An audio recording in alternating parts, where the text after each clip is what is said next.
Welcome, everyone. I hope you all are having a good start to your week.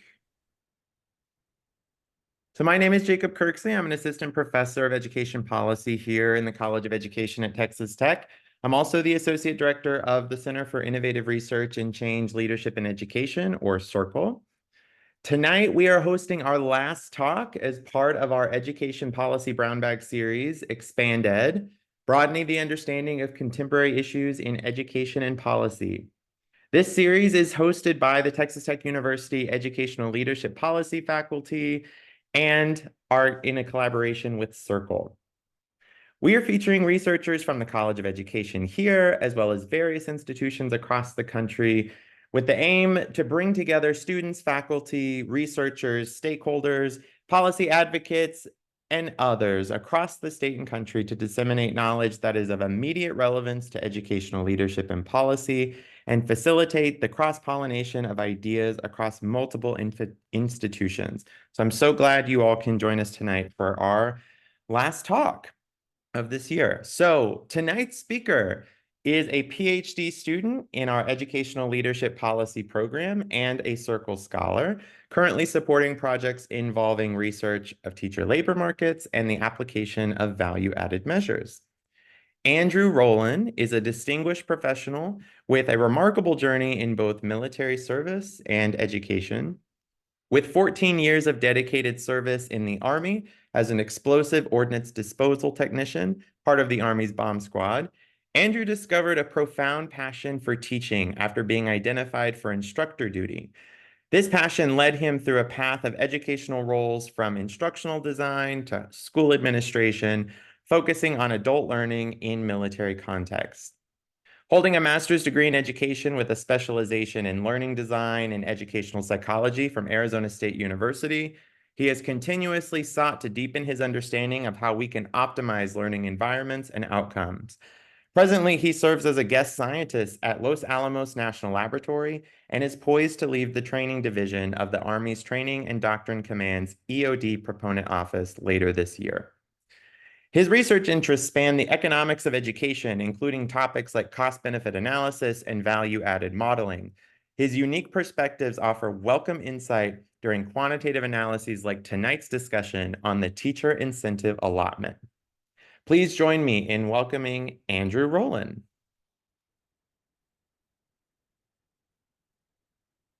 Andrew, whenever you are ready, I'm going to pin you, and then I will monitor the chat if folks want to ask questions there. Andrew will leave about 10 minutes at the end of the talk for Q&A as well.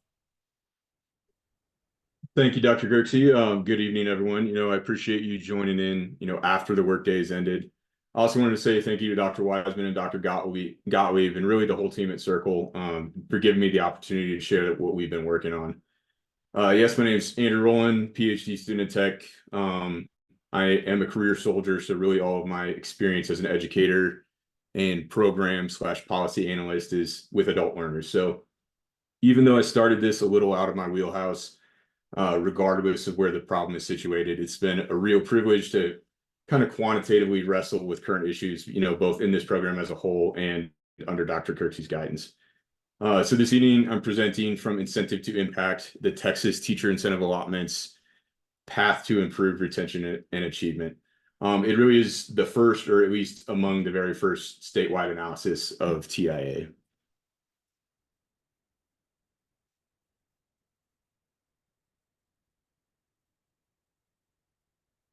So this is a collaborative effort brought to you by really some of the heavy hitters at ePearl. That is the Educational Policy Evaluation and Analysis Research Lab, as well as our colleague, Dr. Lane Silverett at Lubbock Independent School District.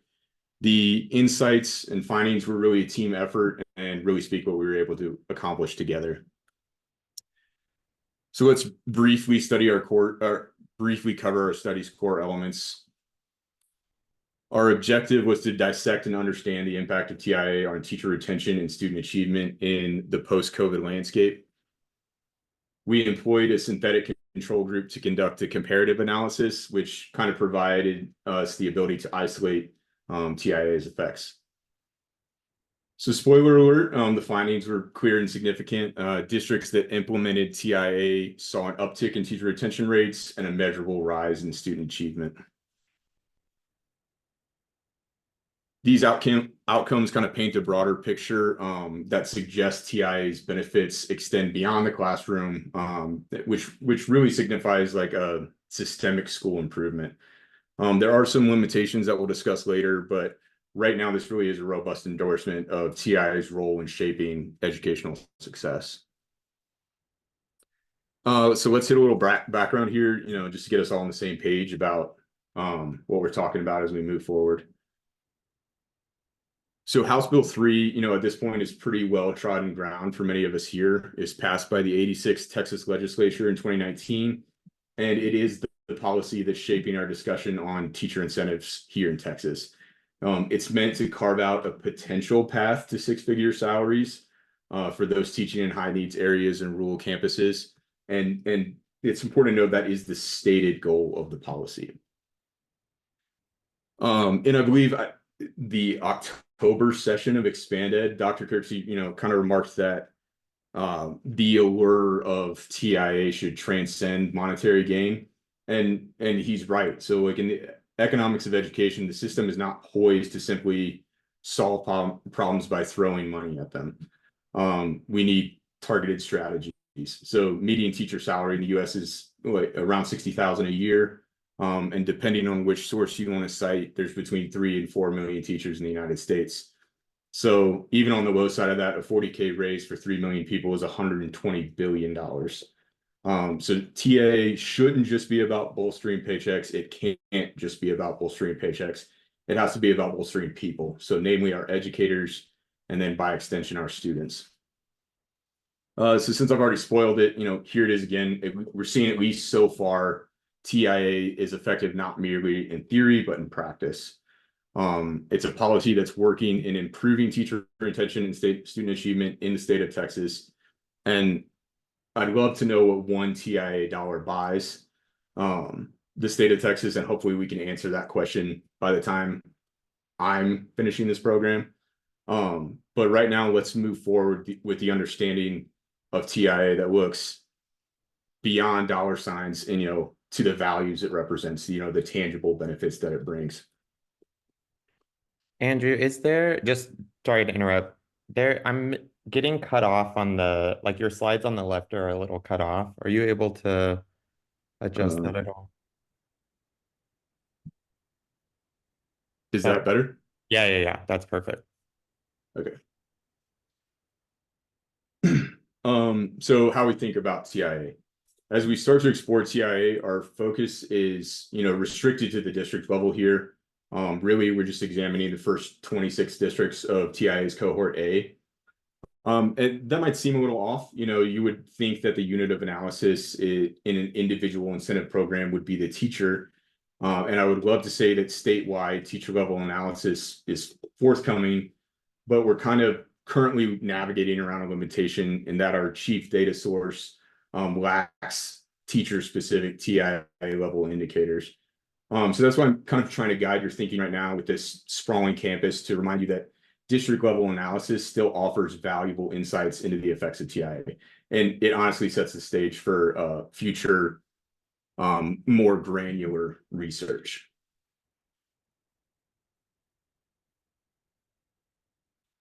So I've mentioned an idea that TIA isn't just a financial program.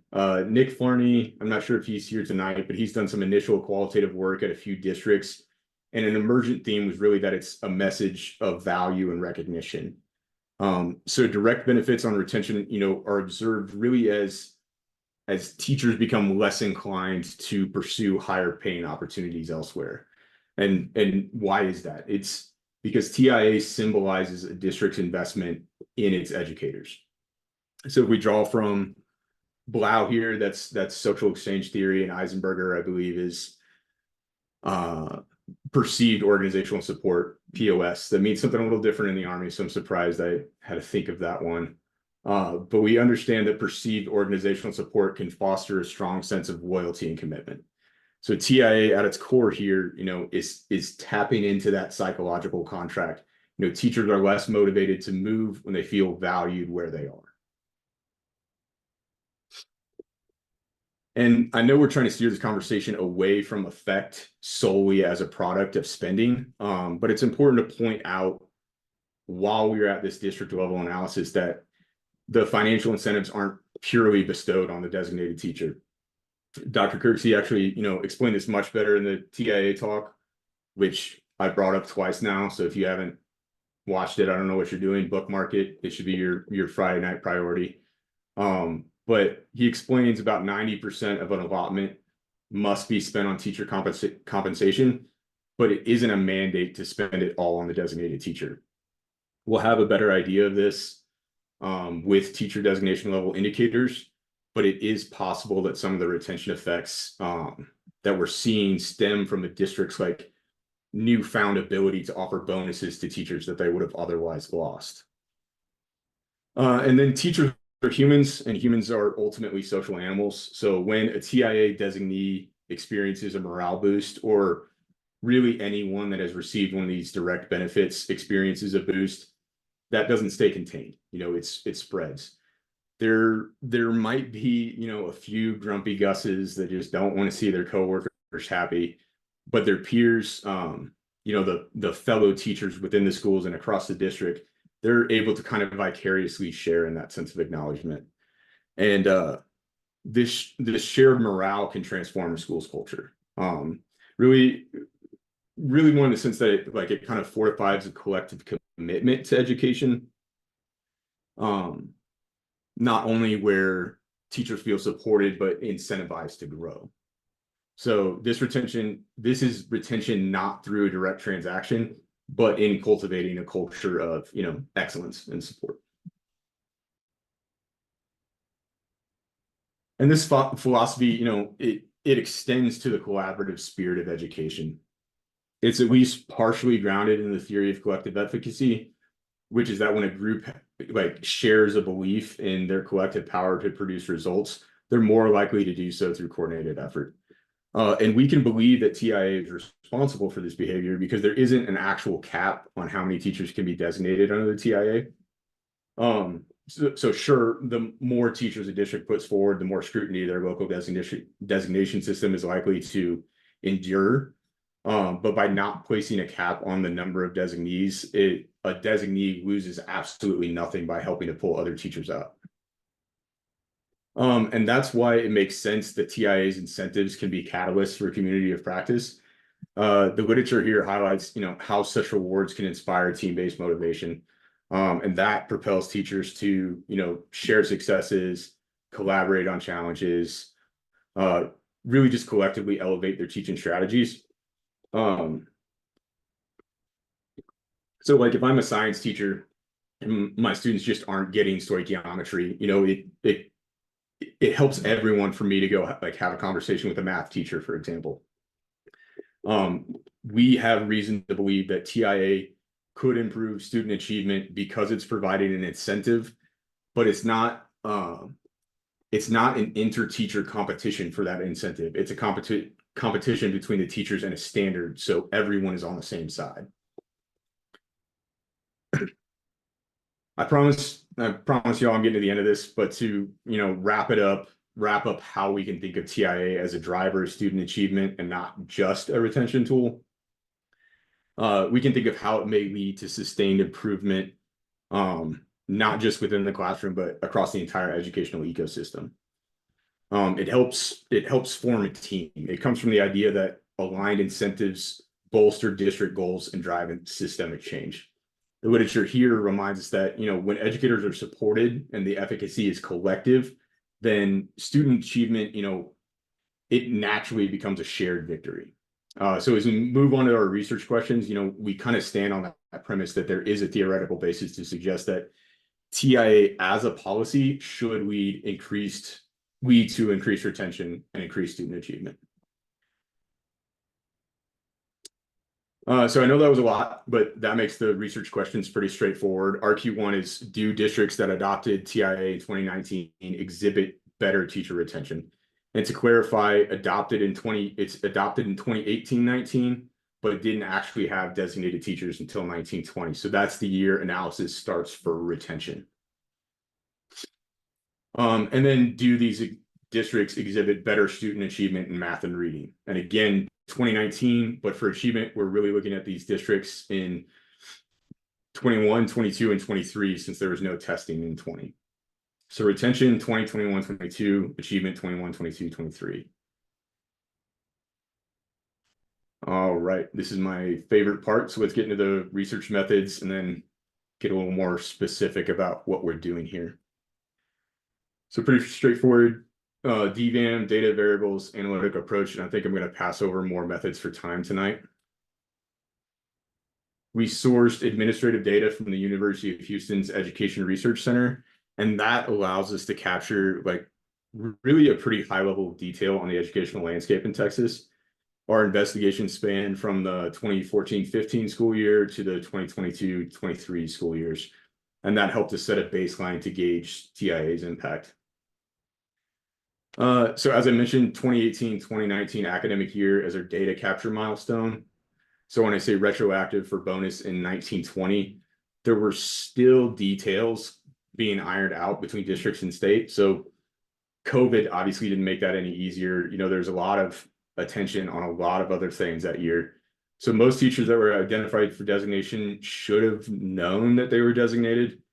But the final stamps of approval, the actual giving of the allotment, that didn't happen until like more the end of the 2019-2020 school year. But that knowledge is why we can kind of start the analysis for retention in 1920, but nothing we can really do about that lost year of testing. We focused on 4th through 7th grades, which was a deliberate choice since we don't have lag test data for 3rd graders. And then math achievement in particular can be skewed for 8th graders based on whether they took an algebra test. And then, of course, we had a wealth of other contextual factors, teacher demographics, lagged assessment scores, payroll details, total students, urbanicity, teacher certification pathways, name it. The ERC's got quite a bit, but not TIA indicators right now, though. So, you know, hint, hint. Overall snapshot, though, this is more a general range since we're talking about a span of several years, but the 26 districts count for right around 400,000 students per year. That population is greater than 90% Hispanic Latino, greater than 95% economically disadvantaged. And rates seem to climb throughout the sample years, between about 1/3 to about 1/2 limited English proficiency. That's good news and bad news, obviously. Good news, this is definitely a population that we're concerned about. You know, it's definitely a group we want to be helping. So it'd be great news to see TIA working in these districts.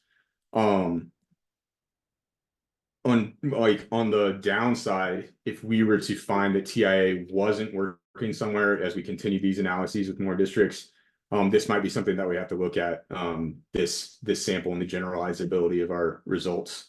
But really, though, with the way that we've centered our thinking on TIA, the way we understand it as an enabler of shared support and community practice and things like that, it shouldn't so much be affected by the specifics of the student population, but it's certainly something we need to keep in mind as we move forward.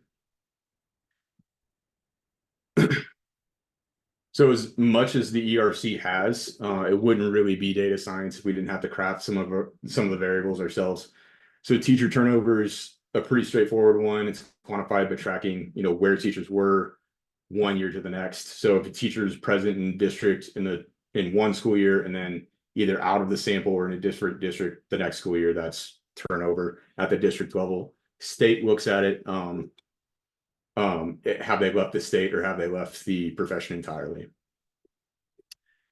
Student achievement was standardized into Z-scores. That normalization's, you know, necessary to allow us to compare reading and math scale scores across different years and grades on a common scale. If you aren't familiar with Z-scores, that's just a measurement that describes a value's relationship of its mean to the mean of a group of variables. So a 0 means your score is identical to the mean, and then it's measured in standard deviations away from the mean. So 3 standard deviations means, you know, 99.7% of your sample is within -3 to 3. So it just makes that common scale for comparisons. That's important because like a third grader getting 1600 on STAR math would be at the very top of their class, but a seventh grader getting to 1600 on math would, they would be a did not meet low on the scale. And then for demographics, we created classroom school percentages. Both have been shown in the literature to be predictors of educational and retention outcomes. We also had rates for attendance and discipline, and then aggregated most of the teacher data that we've already discussed at the district level. Analytic approach. So in our study, we've used the synthetic control method, SCM. It's a technique that kind of lets us understand TI's impact, without conducting randomized trials, which aren't really feasible in educational settings for both practicality and ethical reasons. But imagine that we're creating essentially I think it might be more accurate to call this the synthetic control group method, because that's really what we're doing. So our treatment group is, it's very obvious. It's the 26 districts of cohort A. They've got designated teachers walking around. The districts are bringing in arguably free money. They're making it rain. They're just handing out cash, right? So we have a treatment group, but who's the control? So like, as an example, if I have Dallas as my treatment group, could I just use Houston as a control group?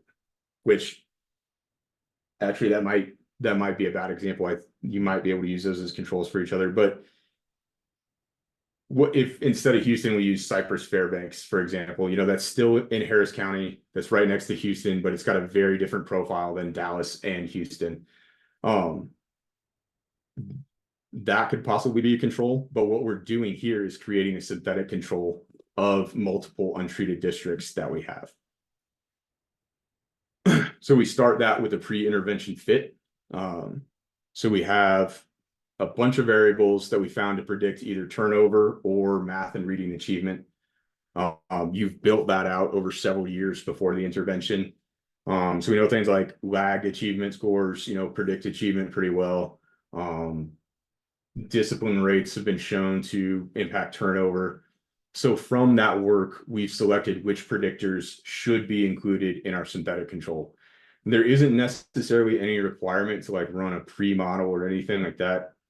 But you'll need to draw, from the literature, from historical sources, theory. I mean, a lot of those will have been driven by some sort of analysis, but you're figuring out which predictors best and most completely explain your outcome. So now that we understand that relationship between a predictor and the outcome, from those predictors, we have an optimization problem. We're trying to apply weights to control predictors so that their outcomes best replicate the treated unit's outcome. So in our example, if we're looking at math achievement, well, this district over here matched us almost perfectly on prior achievement. So our synthetic control is 40% them. This district matched us almost perfectly on demographic variables, so it's 25% them. That's a little simplified in what's going on, but we're building a collection of untreated units that, when weighted according to importance, so to speak, and their ability to predict an outcome, their pre-treatment trends will be identical. And then I'm sure you see, where we're going with this. If the groups are identical pre-treatment, and the predictors are accurate, then any deviation in the two after treatment should be attributable to the treatment. So is anyone interested in the weighting? Trick question. We're going to get into it because this is what I love, so I demand that you all love it too. So a few terms to cover. Y sub 1 at t is the treated unit at time t. Y sub 0 at t is the control unit at time t. And then this capital T sub 0, that's the last treatment period. And then is that everything? And then J is an index of control units. So after we understand those terms, we get this cool guy here. You might find it If you want to look for this later, you might find it as a minimization function, or more broadly as optimization, but that includes maximization as well. And then you also potentially see it as an objective function. I think that generally and broadly, that might be what you see it called. So how do we even say this? So we would say this: minimize with respect to W, the sum from the first time period to the last time period of the quantity of the treated unit at time t minus the sum from the first control unit to the last control unit of the weight for control unit J times the control unit J at time t squared. So what's that mean? That's a question. I have no idea. I'm just kidding. Honestly, it's pretty straightforward. Like if you only had two potential controls, you could probably do this by hand. You'd define the objective function, which would be this summation guy here on the left. You can see my mouse, right? Okay. And then in parentheses, the treated unit. So it'd be the treated unit minus W sub 1 times Y sub 0, 1 T plus W. So you're adding these over and over for however many controls that you have. So then you'd have all that in parentheses, and then you'd have multiple sets of these for every time period that you have. You just substitute all your values in, and then we take advantage of this constraint here, that all weights must sum to 1, because knowing that, once we have W sub 1, then once we, that means W sub 1 is equal to 1 minus W sub 2. So once we have that, we can substitute all of those in. Gets a little bit more complicated there, so you'd simplify that as far as possible, and then I guess you could say this is the minimization part. You'd set the derivative of the function equal to 0, and then simplifying there, we get you W sub 1, and then you just figure out W sub 2, because sub 1 and sub 2 equal to 1. So like I said, 2 controls is pretty easy, but once you start going over 3, you'd have to start set up like partial derivatives with respect to multiple controls, and then you know that results in a system of equations. So once you get there, just stick to stata, right? But I didn't lead you down that path just for fun, right? I mean, it was fun. I had fun. I hope you had fun. But as straightforward, as that method is, the more intimately you understand it, the more things that you can do with it. The more good decisions that we can make. So if we think about, like, we wanted to see TIA's impacts on a high need school or some other sort of subgroup that is difficult to make a control for,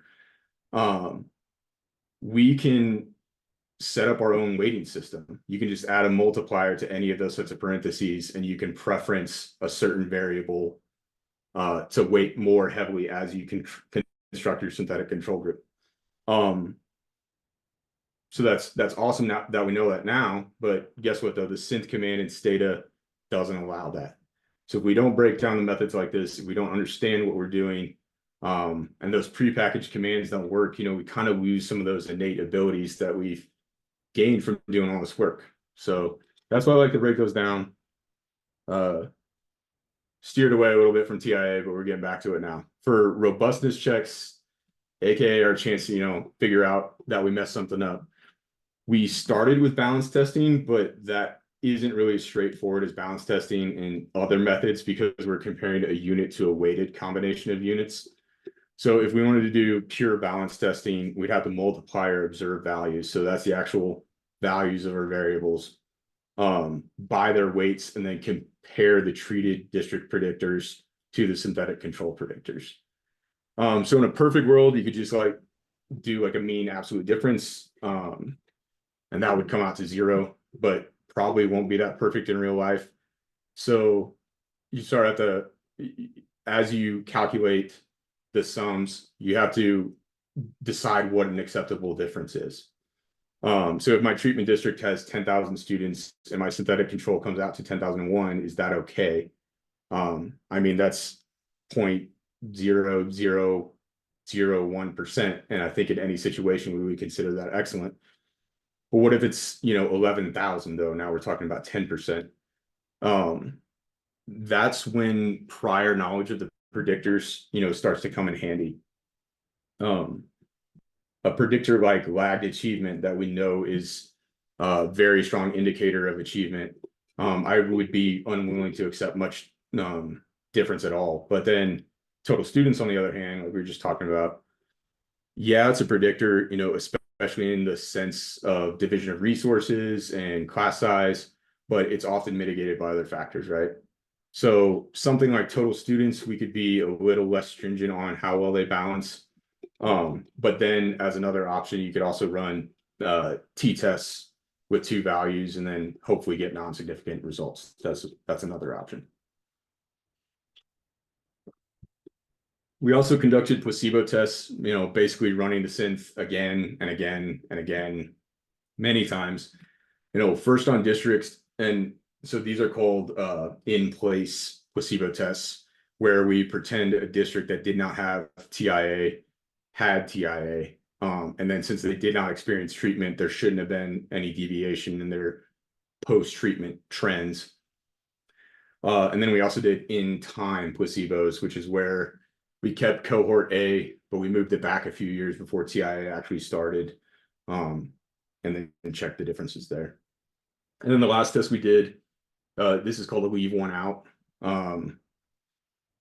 Excuse me. We refined our control group by dropping donor districts that were overrepresented in the synthetic control.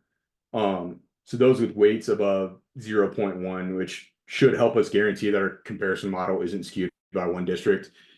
Houston was almost 40% in our synthetic control model. So dropping that out a lot, let us make sure that Houston wasn't changing the results in any way. And then I know I've kind of been speaking to my examples, like you might only have 2 or 3 donors. Ours had 14. So it's a little more complicated than just the way I've kind of been trying to use the examples. But these checks have all lined up for us so far. There is some due diligence left, but it really gives us the confidence, that the methods are solid and that the results we see are reliable. I'm going to pass through this for time. This is just why we chose SEM over some other methods. So what you're seeing here on this slide, we have some additional context, for who exactly we're talking about. On the far left here, also marked in blue, are the ISDs from cohort A. So each blue outline on the map corresponds to the geographical location of one of these districts. The right left column here, also in red, you'll see the ISDs that form our synthetic control group. These were not part of the TIA program, but were selected as part of the synthetic control method. So again, red on the map indicate where these districts were located. And then, although not visualized on the map, we also have listed the charter districts in the charter districts of cohort A, and then the charter districts in the synthetic control group. These were not part of the TIA program, or these were not part of the TIA program. And then they don't necessarily appear on the map because they don't actually have a land boundary. But they're mostly found within Dallas and Houston. And then admittedly, zooming in on Texas like this was a design choice. There's some better ways to convey this information, but they weren't able to be exported from the ERC on our timeline. I zoomed in like this because all we really lose is Hereford and Lubbock, which would be up here near the word districts. This lets you see more of the tiny districts, but this was produced in ArcGIS rather than the ERC. And then, so fantastic. Now that I've talked forever, here's what you've been waiting for, the results. So starting with our first research question, has the Texas Teacher Incentive Allotment succeeded in reducing teacher turnover?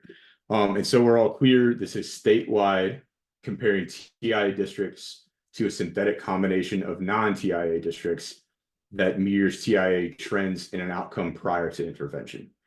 So that allows us to explain any deviations in the trends over here as a product of the intervention.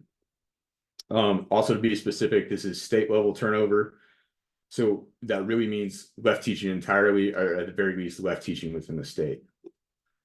Now looking at the information on the left, our analysis, there's some pretty compelling evidence here that TIA districts have a significant reduction in teacher turnover status or teacher turnover rates. Specifically, there's a 3 percentage point decrease in 1920, 2 percentage point decrease, or rather than say decrease, I would say less than the synthetic control group, right? So 3 percentage points in 1920, 2 percentage points in 2021, and then 4 percentage points in 21-22. An interesting observation here is that the effects doubled among novice teachers, and that would be interesting to pursue more. So we do have evidence to suggest that novice teachers are designated at rates lower than more experienced teachers. So for this effect to double among novice teachers kind of lends some credence, to our centering theories that TIA is in some way strengthening, social efficacy, communities of practice, perceived support, so on.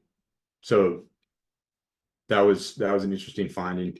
And it was also worth mentioning that taking out Dallas, the positive results remain, they're less pronounced, but we felt that was important for the analysis because Dallas is not only a huge portion of cohort A, but it also had like a TIA-esque program before TIA was official. So we want to make sure that Dallas wasn't causing us to understate our results.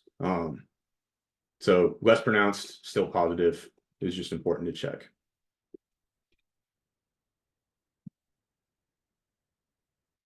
So then as we shift focus to student outcomes, starting with math, we kind of see this positive impact from TIA. Again, comparing the same districts, TIA districts to a synthesis of non-TIA districts. It was a moderate but significant boost to math achievement scores. And this improvement, it's not just a number. So the effect size that we recorded is equivalent to closing the achievement gap of economically disadvantaged students. So that's great, don't get me wrong, but unfortunately with the structure of this analysis, like we can't really compare it like that. We can't say, oh, we've closed the achievement gap for eco-dis students in TIA districts.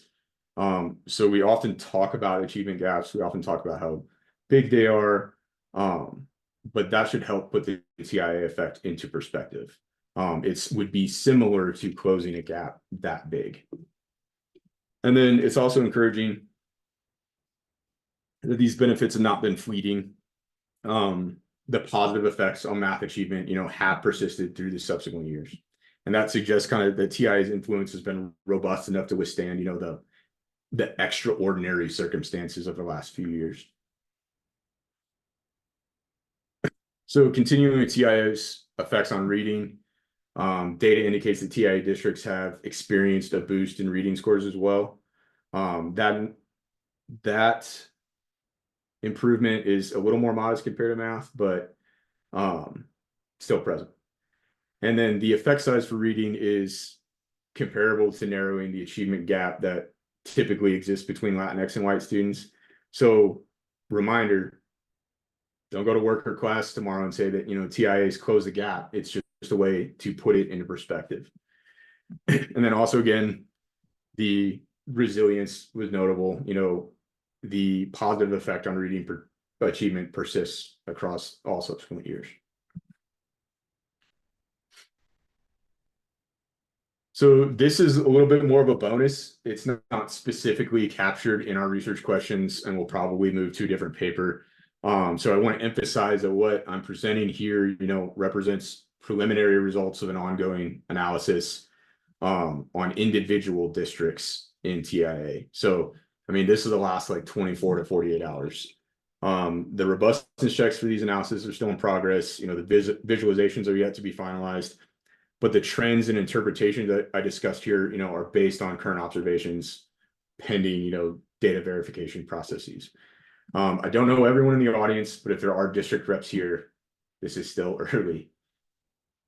I've mostly worked through math so far, but this is initial look at a selection of districts. And I chose these because they each kind of display a unique TIA effect. Each district's response varies, but it kind of prompts some interesting follow-up questions and identifies other areas of study, both qualitative and quantitative routes, interestingly enough. So starting with Brownsville, it's one of only 2 districts I observed a negative effect for. and that was for 1 year, 2021. But here, most of Brownsville's synthetic control was made out of charter districts. It wouldn't be so concerning to have 1 or 2, but I believe for Brownsville, it was 6 of 8. And then the 2 ISDs had minimal contributions.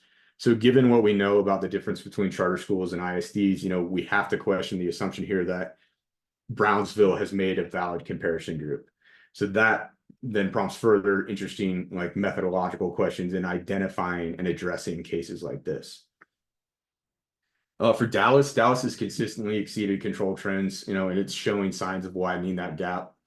One interesting aspect to explore here is that Dallas had, that pre-TIA, TIA, and then they also address compensation distribution differently. So the question is Dallas's method better in some way? Is it more efficient?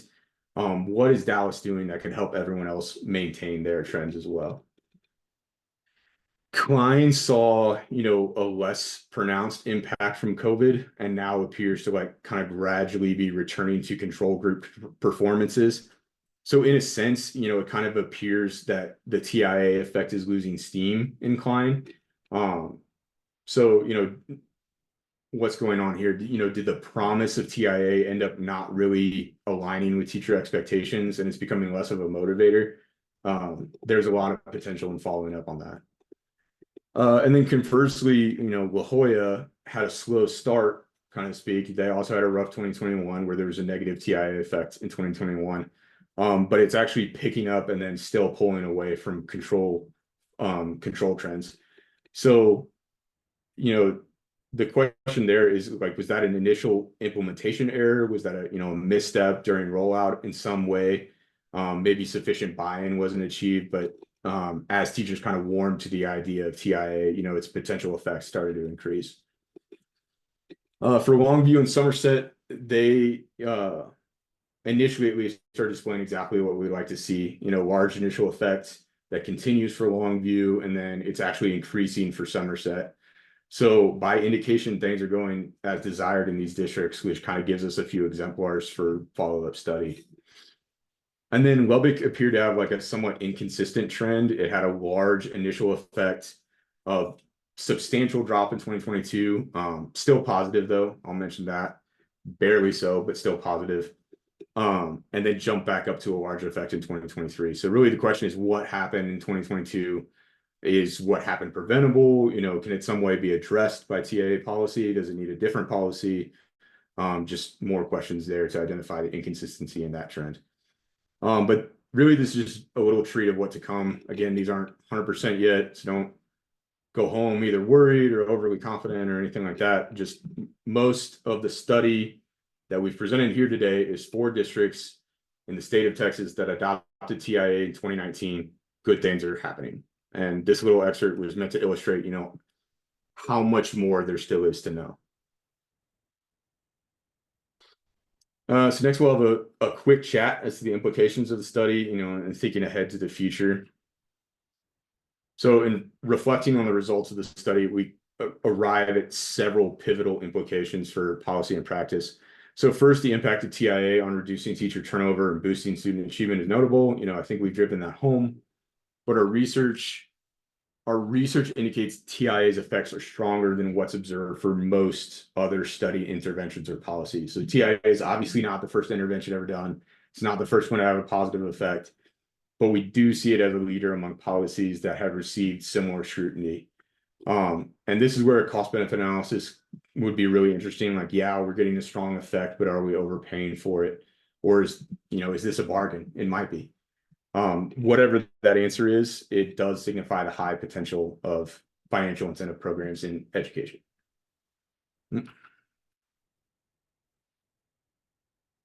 Additionally, it's kind of remarkable that TIAs demonstrated this effectiveness, even during what could be considered one of the most challenging years for teacher retention. We had the pandemic, unprecedented stress and disruptions, and then TIA's kind of been a big factor in keeping teachers within schools. So that resilience kind of speaks about the program's capacity to support and stabilize the teaching workforce in times of crisis.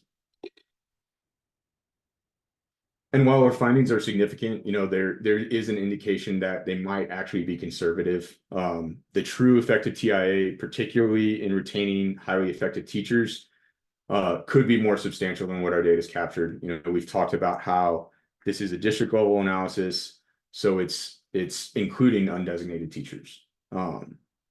We are saying retention across TIA districts as a whole is up. So when we get those designation level indicators, we can look more specifically at who is leaving and who is staying. It's probable that the retention effect on highly effective teachers is greater than we stated.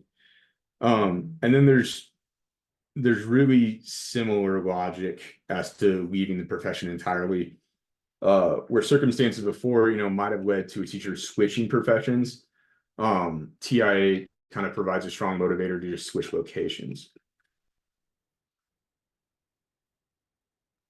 So today, metaphorically speaking, as in what we can do currently, our immediate steps include extending the analysis to encompass more cohorts, more academic years. That should allow us to better understand TIA's longer term effects on retention, and achievement, and then especially what happens during a reapproval year. So this is the first one since the program's inception coming up. So it really is the first possibility for teachers to lose their designation. So it'll be interesting to see what happens then. And then it'll also give us a chance to confirm our initial findings. But there are some things that we're still in the dark on. So we recognize the gaps in our current data, specifically the absence of TIA designation level indicators in the ERC. That limitation kind of, constrains our capacity to dissect the impacts of TIA on highly effective educators. We feel pretty confident overall in saying that TIA is a good thing for Texas school districts, but less confident in claims on exactly who it's helping, where it's having the greatest effect, is it driving effective teachers to the highest needs districts. Those are all important questions. And then what's kind of concerning about this is that with the increasing number of districts in adopting TIA, it could disrupt our ability to construct synthetic control groups. We're coming up on 50% of districts designated in Texas. So I don't honestly know what saturation looks like. Are we going to get to 100%? Are rates decreasing? Are rates still increasing? I'm sure the team here at Tech is, clever enough to find some solutions, whatever the future holds, but, accessing more data in this window should be a priority. And then every dusk has a dawn though, right? So we look forward to the enrichment of our data sets. We're excited about exploring TIA's implications with greater precision. And whether that involves finding something old that works to answer our questions or developing something completely innovative, that's really what Circle's about. So again, I am Andrew. I really appreciate you all showing up tonight. I think we have time for questions or really anything you want to talk about. So just in case you'd like to leave, I know we have some people in different time zones. So if I don't get a chance to say it again, thank you very much. Dr. Piercy. Thank you very much, Andrew. That was excellent. And nice to see someone nerd out about methods other than me. So love it. All right. So yeah, we have about 11 minutes for questions. Andrew, I was fielding a lot in the chat, so I think we still have some questions that you can get to. Yeah, so there's one in the chat right now. Also, feel free to unmute yourselves and ask questions as well.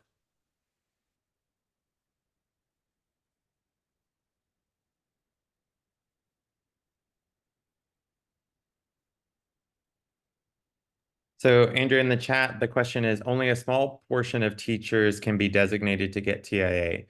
Does your analysis mean that non-designated teachers also have positive TIA effects like less retention rate, or I guess in this case, less turnover rate and higher student performance?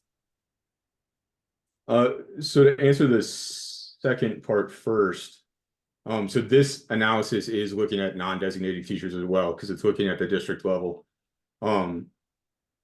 So we need to look at the teachers individually. We needed a designation indicator, which we don't have yet. But the analysis I presented tonight is, yes, TIA. Oh, wait, does it say retention rate or turnover rate? I think it's just in general, do the findings that you have, do they speak to broader district level trends, or are you focused just on TIA teachers, like designees? So this,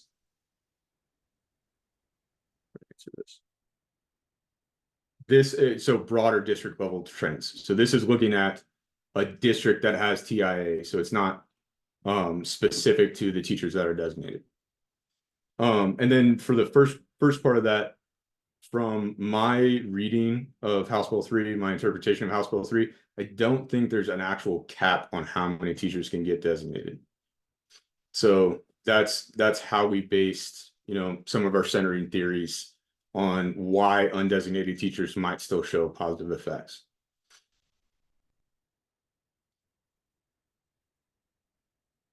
So Houston, so Hereford, I had an asterisk next to because it was outside of the map. I had to zoom in because some of those districts are very small. And then Houston had the double asterisk because it was a 40% designator or 40% contributor to the synthetic control. And I wanted to make sure I mentioned that just for transparency.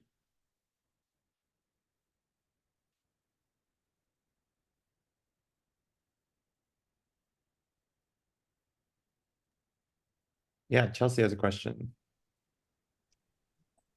Um, so I'm with the Commit Partnership in Dallas, and we, as one of our work streams, work with districts who may be interested in implementing or expanding their TIA systems. And a question or a concern that we get a lot, and I think districts often want support with navigating this, is this idea that TIA creates inter-district competition among teachers. And so I would love to hear, given your findings, how would you recommend that district leadership address this concern with your teacher or with their teachers? I think Jacob can honestly answer some of this a little better than me. So we haven't actually had findings yet on exactly where teachers are going, since we don't have those indicators. So we don't currently have any evidence that teachers are being like poached to other districts.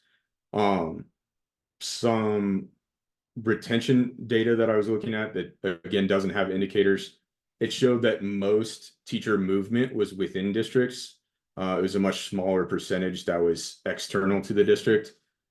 So my assumption would be that's not actually happening, but I don't have proof for that yet.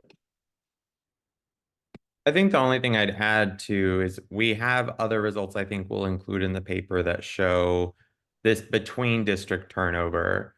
And we find while the magnitude is certainly stronger for staying in the profession, which is what we would expect, that there is significant magnitude in teachers staying in their own district in which they were designated. And so I think that is like further justification and evidence to districts considering adopting TIA, that like not only are there like broader effects statewide that we're keeping more teachers in the profession, but you as a district are also more likely to retain your own teachers and prevent them from going to other districts.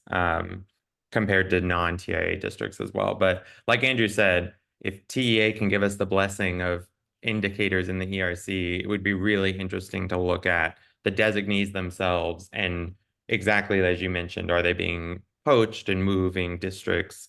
And like, what are those trends? Like, what do they look like?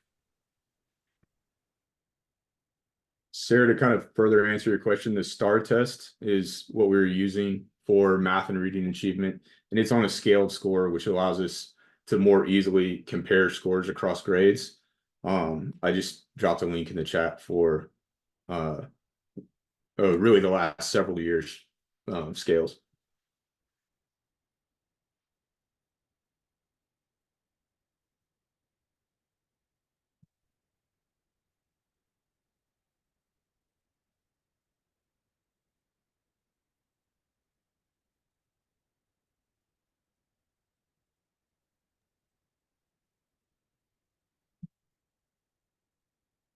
So Andrew, my question is, so these are the STAR teachers and specifically the STAR 4th through 7th grade teachers.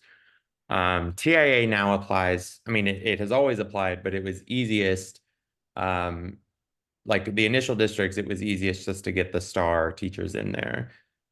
Do you have thoughts around just teacher retention more broadly, or ways in which schools can transform or change as districts are starting to incorporate additional categories of teachers as part of their TIA system? So like CTE teachers, special education teachers, fine arts teachers. So you're talking about retention specifically, not achievement? Retention, or more, I mean, there may not be as rigorous ways of measuring achievement across different subject areas, but just general thoughts around, like, you did I think, like, better than I've ever presented this work.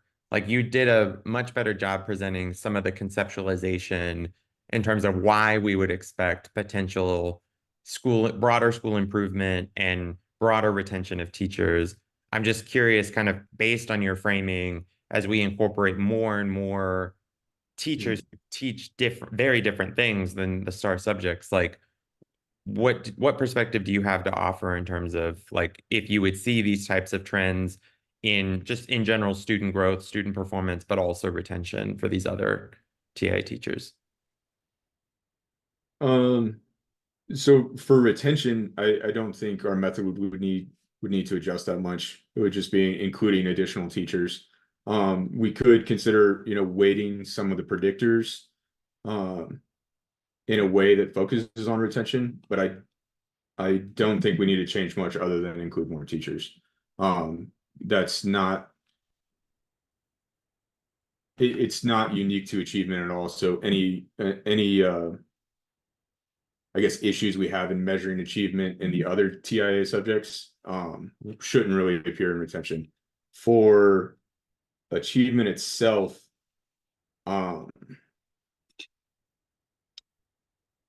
I'm not entirely sure how to answer that question. I mean, like for PE teachers, for example, like we can't use lagged achievement in, any of the STAR subjects to equate to that. I think in some of the other subjects, there still would be a baseline connection between math and reading achievement and other subjects. I think we could find that and we would still be fine there. But as far as all of the subjects, I think that would be a case by case. I don't think it'll be one model for everything.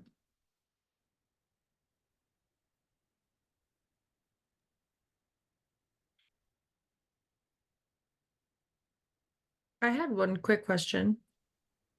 I'm curious, like, exactly, like, how much are teachers getting paid extra? I know you can't know based on the specific district, but a ballpark, and like what the distribution kind of is among the different types of designations, like how many teachers are getting designated in the certain buckets. It's kind of a cop-out answer. The actual allotment data is in ERC, which I know you have access to. So like if you want exact dollar amounts per campus, I would look at that. I think recognized is 3 to 9, 3 to 6, 3 to 9, something along those lines. Exemplary is like 9 to 16, and then master it caps out at 24, but or 32, but I don't know where that starts, and with thousands of dollars. As far as general distribution, I only have exact data on TIA indicators for one district. But I'd say generally it's between 24 and 33% of the district, and then I'd say roughly 10% master, or actually probably even less than that. I am estimating here because I only have one district specific. Actually, I know where I can find this though, if you're willing to wait. Great. Well, you have Andrew's email. Again, Andrew, thank you so much. I can't think of a better way to round out our expanded series. I know there was some mention of the white paper that we are all working on. We should release that on Monday. I put a link in the chat to the General Circle white paper and policy briefs where they're all located. Just like with any good news junkie, we drop things on Monday so people have stuff to talk about the rest of the week. So take a look at that link. That's where we're going to post it. Yeah, thanks again, Andrew. Thank you all again for giving us an hour of your evening. I hope you enjoyed this, and join us next year. We'll announce our next lineup soon, and have a great rest of your week, everyone. Thank you, everybody.